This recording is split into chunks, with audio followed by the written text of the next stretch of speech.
ከ50 ዓመታት በላይ ኒል አርምስትሮንግን በጨረቃ ላይ የረገጠ የመጀመሪያው ሰው እንደሆነ እናውቀዋለን። እሱ አንድ ትንሽ እርምጃ ወስዶ ሁሉንም ነገር የቀየረ ጀግና ነበር። ነገር ግን ይህ ሁሉ ትልቅ ውሸት እንደነበር ቢነገረንስ? በቅርቡ አንዳንዶች ለአስርተ ዓመታት ተደብቀው የነበሩ ሚስጥራዊ ቀረጻዎች የእርሱን የመጨረሻና አስደንጋጭ የእምነት ክህደት ቃል እንደያዙ ይናገራሉ። ለአስርተ ዓመታት ጀግና ነበር። ነገር ግን ኒል አርምስትሮንግ አንድ ሚስጥር ይዞ ወደ መቃብር ወርዷል። በመጨረሻ የወጣ ሚስጥር። ዛሬ በፈንድሻ ኢንተርቴይንመንት ይህን ሚስጥር አብረን እንቃኛለን። ሁልጊዜም እንደነዚህ አይነት ከዚህ ቀደም ተሰምተው የማያውቁ ታሪኮች እንዲሁም በመላው ዓለም ላይ ተጽዕኖ የፈጠሩ ሰዎች ታሪኮች እንዲደርሷችሁ የሰብስክራይብ ምልክቷን ብሎም የደወል ምልክቷን በመጫን ቤተሰብ ይሁኑ።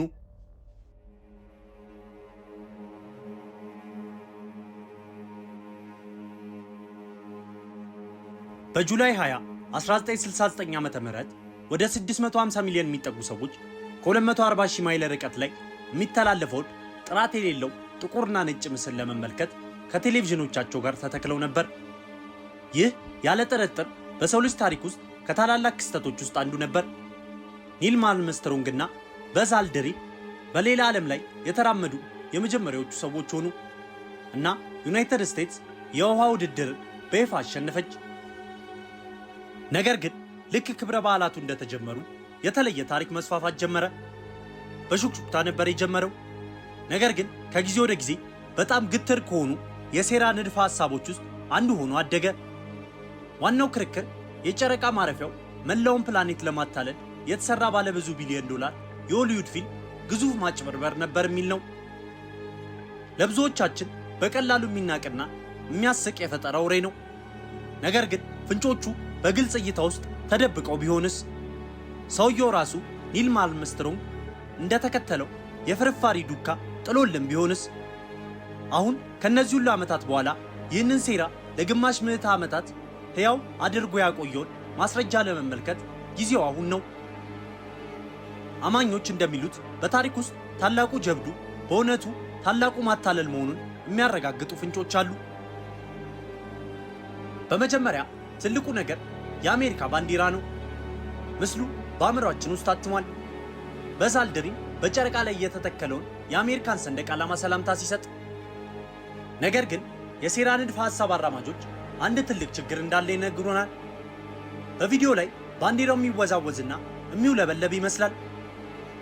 ይህ እነሱ እንደሚሉት ዋነኛው ማስረጃው ነው። ጨረቃ አየር የላትም። ይህም ማለት ንፋስ የለም ማለት ነው። የሚውለበለብ ባንዲራ የማይቻል ነገር ነው። ቀላል ነው አይደል? ስለዚህ ይህ በፊልም ሰሪዎች የተፈጸመ ትልቅ ስህተት ነበር። በስቱዲዮ ውስጥ የነበረ የአየር ማራገቢያ ንፋስ በአጋጣሚ ካሜራ ላይ ታይቶ ሙሉ ሚስጥር ያጋለጠ ነበር። እውነታው ግን ትክክለኛው መልስ በጣም አስደናቂ የሆነ የምህንድስና ውጤት ነው። ናሳ በተለመደው ሁኔታ ባንዲራ በአየር በሌለበት ጨረቃ ላይ እንደማይለበለብ ያውቅ ነበር። ዝም ብሎ ያለ እንቅስቃሴ ተንጠልጥሎ ይቀራል። ያንን ዝነኛ ኩሩ ምስል ለማግኘት ባንዲራውን ወደ ውጪ ለመያዝ ከላይ የሚንሸራተት አግድም ዘንግ ያለው ልዩ የባንዲራ ምሰሶ ሰሩ። ችግሩ አርምስትሮንግና አልድሪን ዘንጉን ሙሉ በሙሉ ለማስረዘም ተቸግረው ነበር። በከፊል ብቻ ወጣ። ይህም የናይሎን ጨርቁ እንዲታጠፍና እንዲሸበሸብ አደረገው። ስለዚህ እነዚያ ታዋቂ ሞገዶች ከነፋስ የመጡ አይደሉም፣ በባንዲራው ላይ ያሉ መጨማደዶች ናቸው። በቪዲዮ ላይ ባንዲራው የሚንቀሳቀሰው ጠፈርተኞቹ ምሰሶን በጨረቃ ጠንካራ መሬት ላይ ለማስገባት ሲያዞሩት ብቻ ነው። ልክ እንደለቀቁት መንቀሳቀሱን ያቆማል፣ በቫኪዩም ውስጥ እንደሚጠበቀው። ስለዚህ የሚውለበለብ ባንዲራ ፍንጭ አይደለም፣ ለየት ላለ ችግር የተገኘ ብልሃተኛ መፍትሄ ነው። የመጀመሪያው የአፖሎ 11 ባንዲራ የጨረቃ ሞጁል ወደ ቤት ለመመለስ ሲነሳ በሮኬቱ ጭስ ተመቶ ወድቋል። ሆኖም ከናሳ የጨረቃ ቅኝት ኦርቢተር የተገኙ ምስሎች እንደሚያሳዩት የአፖሎ 12፣ 16 እና 17 ተልእኮዎች ባንዲራዎች ዛሬም ድረስ ቆመው ይገኛሉ። ቀጣዩ ማስረጃ ተብሎ የሚጠራው በፎቶዎች ውስጥ ነው። በጨረቃ ላይ በጠፈርተኞቹ የተነሱት እያንዳንዱ ፎቶዎች ላይ ሰማዩ ሙሉ በሙሉ ጥቁር ነው። አንድም ኮከብ ማየት አይቻልም። የሴራ ንድፈ ሐሳብ አራማጆች ይህ ፍጹም ስህተት ነው ብለው ይከራከራሉ። እይታን የሚከለክል ከባቢ አየር ስለሌለ የጨረቃ ሰማይ በደማቅ በሚያብረቀርቁ ከዋክብት የተሞላ መሆን ነበረበት። ከዋክብቱ ስለጠፉ ፎቶዎቹ በጥቁር ዳራ ፊት ለፊት በሚገኝ ስቱዲዮ ውስጥ መነሳት አለባቸው። ከሁሉም በላይ የ1969 ትክክለኛውን የከዋክብት ካርታ አስመስሎ መስራት ፈጽሞ የማይቻል ነበር። ስለዚህ ዝም ብለው ተዉት። ግን እንደገና መልሱ ሴራ አይደለም፣ መሰረታዊ የፎቶግራፍ እውቀት ነው። በሌሊት ከጓደኛው ጋር ፎቶ ሲነሱ አስቡት። እሱ በደማቅ የመንገድ መብራት ፊት ቆመው ጓደኛው ጨለማ ምስል ብቻ እንዳይሆን ለማረጋገጥ ፈጣን የካሜራ መዝጊያ ፍጥነት ወይም ሻተር ስፒድ መጠቀም አለበት። ምን ይሆናል? ጓደኛው ምርጥ ሆኖ ይታያል። ነገር ግን ከበስተጀርባ ያሉት ደብዛዛ ከዋክብት ሙሉ በሙሉ ይጠፋሉ። በጨረቃ ላይ ተመሳሳይ ሁኔታ ነበር። ነገር ግን እጅግ የከፋ ጠፈርተኞቹ በቀጥታ ባልተጣራ የፀሐይ ብርሃን ውስጥ ነበሩ እና የጨረቃ ገጽና ደማቅ ነጭ የጠፈር ልብሶቻቸው በሚያስደንቅ ሁኔታ ብሩህ ሆኖ ይታዩ ነበር። ካሜራዎቹ ሙሉ በሙሉ የበሩ፣ ከመጠን በላይ የተጋለጠ ፎቶ እንዳይነሳ ለመከላከል በጣም ፈጣን በሆነ የካሜራ መዝጊያ ፍጥነት እና በትንሽ ቀዳዳ መዘጋጀት ነበረባቸው። በእነዚህ ቅንብሮች ከሩቅ ከዋክብት የሚመጣው ደብዛዛ ብርሃን በፊልሙ ላይ ለመታየት በቂ ብሩህ አልነበረም። በምድር ላይ በደማቅ ፀሐያማ ቀን ከዋክብትን ማየት የማይችሉበት ምክንያት ይኸውም ነው። ሳይንሱ ጠንካራ ነው።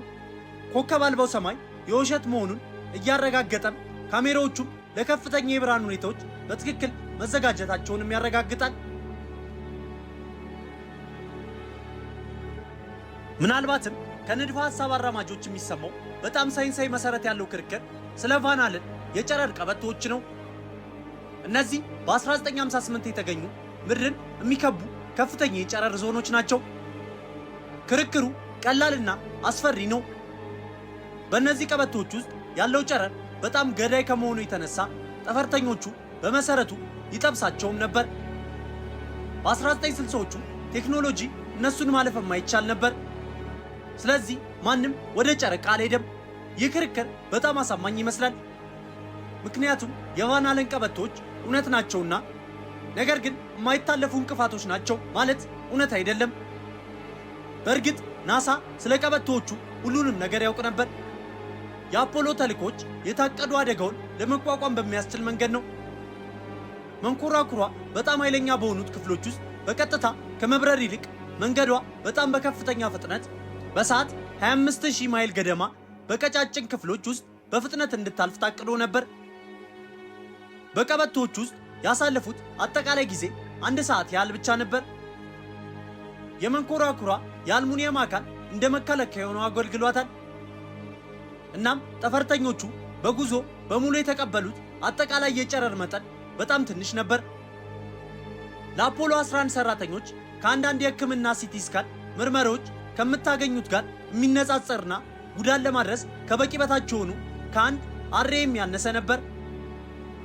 ቀበቶቹን ያገኘው ራሱ ዶክተር ጄምስ ቫን አለን እንኳን ጨረሩ ጉዞውን የሚያስቆም እንዳልሆነና ጠፈርተኞቹም ደህና እንደሚሆኑ በይፋ ተናግሯል። የማይበገር የጨረር ጋሻ የሚመስለው ነገር በእውነቱ በብልሃታዊ ዕቅድና በጥሩ ምህንድስና የተፈታ ችግር ብቻ ነበር። ይህም ወደ ኒል አርምስትሮንግና ወደ ተባለው የእምነት ክደት ቃሉ ይመልሰናል። ታሪኩ ብዙውን ጊዜ በ1994 በዋይት ሃውስ ለጨረቃ ማረፊያ 25ኛ ዓመት በዓል ባደረገው ንግግር ላይ በተናገረው ነገር ዙሪያ ያጠነጥናል። እሱም እንዲህ አለ። ገና ያልተገኙ ታላላቅ ሐሳቦች አሉ። የእውነትን መከላከያ ሽፋን ከሚያነሱ ሰዎች ሊገኙ የሚችሉ ግኝቶች አሉ። ለሴራ አማኞች ይህ ትልቅ ነገር ነበር። የእውነትን መከላከያ ሽፋን የሚደብቅ ሚስጥራዊ የእምነት ቃል ነበር። ነገር ግን በእውነቱ ስለምን እያወራ ነበር? ለወጣት ተማሪዎች ቡድን ነበር የሚናገረው እና ሙሉ ንግግሩ ለቀጣይ ትውልድ ሳይንቲስቶችና አሳሾች የቀረበ ጥሪ ነበር። ስለ አጽናፈ ሰማይ ሚስጥሮች በምሳሌያዊ አነጋገር እየተናገረ ነበር። የራሳችንን ድንቁርና ንብርብሮችን የሚገልጡ አዳዲስ ግኝቶችን እንዲያደርጉ እያበረታታም ነበር። ስለ ሳይንስ መልእክት ነበር። ለመንግስት ሴራ የእምነት ቃል አልነበረም። ስለዚህ አርምስትሮንግ ስለ ሴራ ንድፈ ሐሳቦች በእውነት ምን አስቦ ነበር? እሱ በጣም ግላዊ ሰው ነው። ነገር ግን የሚናገራቸው ንግግሮች አመክንዮአዊና ትንሽ የተበሳጨ ነገርን ያሳያሉ። አልፎ አልፎ በሚሰጠው ቃለ መጠይቅ ላይ ሰዎች የሴራ ንድፈ ሐሳቦችን ይወዳሉ፣ በጣም ማራኪ ናቸው ብሏል። ከዚያም የራሱን ማረጋገጫ አቀረበ። ነገር ግን ለእኔ ምንም የሚያሳስብ ነገር አልነበረም። ምክንያቱም አንድ ቀን አንድ ሰው ወደዚያ ተመልሶ ሄዶ የተውኩትን ካሜራ እንደሚያነሳ አውቃለሁ። በተጨማሪም በመቶ ሺዎች የሚቆጠሩ ሰዎች በአፖሎ ፕሮግራም ላይ ስለሰሩ ያን ያህል ትልቅ ሚስጥር ለመጠበቅ ምን ያህል የማይቻል እንደሚሆን ጠቁሟል። እያንዳንዱ የሴራውን ክፍል በጥልቀት ስትመለከቱ ስርዓቱን ማየት ትጀምራላችሁ። መጀመሪያ ላይ እንግዳ የሚመስል አንድ ያልተለመደ ዝርዝር ይጠቀሳል። ነገር ግን በሳይንስና በትንሽ አውድ በቀላሉ ይብራራል። እነዚህ የይገባኛል ጥያቄዎች ከማስተባበል ባለፈ ወደ ጨረቃ እንደሄድን የሚያረጋግጥ እጅግ ብዙ ጠንካራ ሊረጋገጥ የሚችል ማስረጃ አለ። በዓለም ዙሪያ ያሉ ሳይንቲስቶች በአፖሎ ተልእኮዎች የተመለሱትን 842 ፓውንድ የጨረቃ ድንጋዮች አጥንተዋል። እናም እነሱ በፍጹም ከምድር እንዳልሆኑ አረጋግጠዋል። ነገር ግን ምናልባት በጣም አስደናቂው ማረጋገጫ አሁንም በጨረቃ ላይ ነው። በአፖሎ 11፣ 14 እና 15 ተልእኮዎች ወቅት ጠፈርተኞቹ ሬትሮ ሪፍሌክተርስ የሚባሉ ልዩ የመስታወት ፓኔሎች ላይ ላዩን አስቀምጠዋል።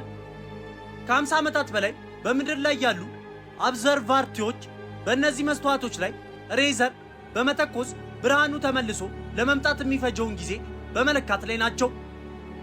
ይህ ወደ ጨረቃ ያለውን ርቀት በሚያስደንቅ ትክክለኛነት እንድንለካ አስችሎናል። እናም በናሳ በተባለው ቦታ ላይ በሰዎች የተሰሩ ነገሮችን በጨረቃ ገጽ ላይ መተዋችን ያለ ጥርጥር ያረጋግጣል። እና በመጨረሻ ፎቶዎቹ አሉ። ከ1969 ሳይሆን ከዛሬ የናሳ የጨረቃ ቅኝት ኦርቢተር ለዓመታት ጨረቃን በከፍተኛ ጥራት ካርታ ሲሰራ ቆይቷል። ምስሎቹ በጣም ግልጽ ከመሆናቸው የተነሳ የአፖሎ ማረፊያ ቦታዎችን በግልጽ ያሳያሉ። የጨረቃ ሞጁሎችን፣ የታችኛውን ክፍል የተዉትን የሳይንስ መሳሪያዎችና በአቧራ ውስጥ ለዘላለም ተጠብቀው የቀሩትን የጠፈርተኞቹን የእግር አሻራዎች ጭምር ማየት ይችላሉ። የጨረቃ ማረፊያ ታሪክ ስለማጭበርበር አይደለም። የሰው ልጅ የፈጠራ የጀግንነትና ለማሰስ ያለን የማያባራ ፍላጎት ታሪክን ያሳያል። ኒል አርምስትሮንግ የተናገረው የእውነት መከላከያ ንብርብሮች የማንኛውም ድብቅ ሴራ አካል አይደሉም። እነሱ የቀጣዩ ትውልድ ገልጦ ወደ ከዋክብት እንዲደርስ የሚጠብቁት የታላቅ ያልታወቀ ተግዳሮቶች ናቸው። ማስረጃው እጅግ በጣም ብዙ ቢሆንም እነዚህ የሴራ ንድፈ ሐሳቦች አሁንም ተወዳጅ ናቸው። እነዚህ ታሪኮች ለብዙ ሰዎች ለምን ይህን ያህል ማራኪ እንደሆኑ ያስባሉ? ሐሳቦትን በአስተያየት መስጫው ላይ ያሳውቁን። ውድ የፈንዲሽ ኢንተርቴይንመንት ዩቲዩብ ቻናል ቤተሰቦች በዛሬው ፕሮግራማችን የሰው ልጅ ወደ ጨረቃ ላይ ወጥቷል ወይስ አልወጣም የሚለውን ነገር አስቃኘናችሁ። ሁልጊዜም እንደነዚህ አይነት ከዚህ ቀደም ተሰምተው የማያውቁ ታሪኮች እንዲሁም በመላው ዓለም ላይ ተጽዕኖ የፈጠሩ ሰዎች ታሪኮች እንዲደርሷችሁ የሰብስክራይብ ምልክቷን ብሎም የደወል ምልክቷን በመጫን ቤተሰብ ይሁኑ። በቀጣይ ቪዲዮ እስክንገናኝ ሰላም ለሁላችን ይሁን።